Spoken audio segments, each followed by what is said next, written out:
Present వరుస ఫ్లాప్లతో ఇబ్బందుల్లో ఉన్నారు పూజా హెగ్డే, మృణాల్ ఠాకూర్. ఈ హీరోయిన్స్ చేసిన సినిమాలు బాక్సాఫీస్ దగ్గర ఫెయిల్యూర్స్ అవుతున్నాయి.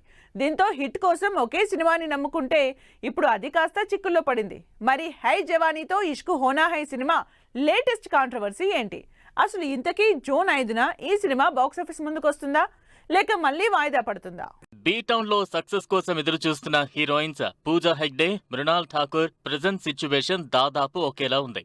ఈ ఇద్దరు బ్యూటీస్ నటించిన cinema high జవానీతో Ishq Hona high విడుదలకు ముందే చిక్కుల్లో పడింది. సినిమాలో పర్మిషన్ లేకుండా కొన్ని పాటల్ని వాడటంపై పూజా ఎంటర్టైన్మెంట్ ప్రొడక్షన్ హౌస్ ఈ సినిమా డైరెక్టర్ డేవిడ్ థావన్ పై 400 కోట్ల రూపాయల భారీ నష్టపరిహారం దావా వేసింది. తమ క్లాసిక్ హిట్ బీవీ నెంబర్ 1 సినిమాలోని ఐకానిక్ సాంగ్స్ పర్మిషన్ లేకుండా సినిమా ప్రమోషన్స్, కంటెంట్ స్ట్రీమింగ్, అలాగే విడుదలపై స్టే ఇవ్వాలని పిటిషన్ వేసింది.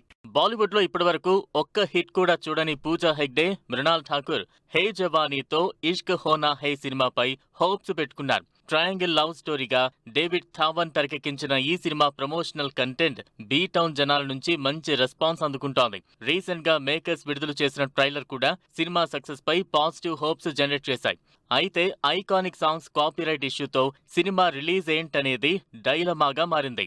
నిజానికి హే జవానీతో ఇష్క్ హోనా హై సినిమా మార్చి 22నే విడుదల కావాల్సి ఉంది. అయితే కొన్ని కారణాలతో మేకర్స్ ఈ సినిమాను జూన్ 5కు వాయిదా వేశారు.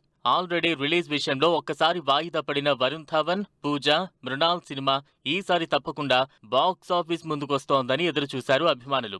అయితే చివరి నిమిషంలో ఇప్పుడు ట్విస్ట్ రావడంతో సినిమా జూన్ 5న ఆడియన్స్ ముందుకొస్తుందో లేదో తెలియని సిచ్యువేషన్. దీంతో ఈ విషయంపై మేకర్స్ నుంచి క్లారిటీ కోరుతున్నారు. మరి ఈ సమస్యని high జవానీతో Ishq Hona high makers ఎంత త్వరగా సాల్వ్ చేసుకుంటారో వెయిట్ అండ్ సీ.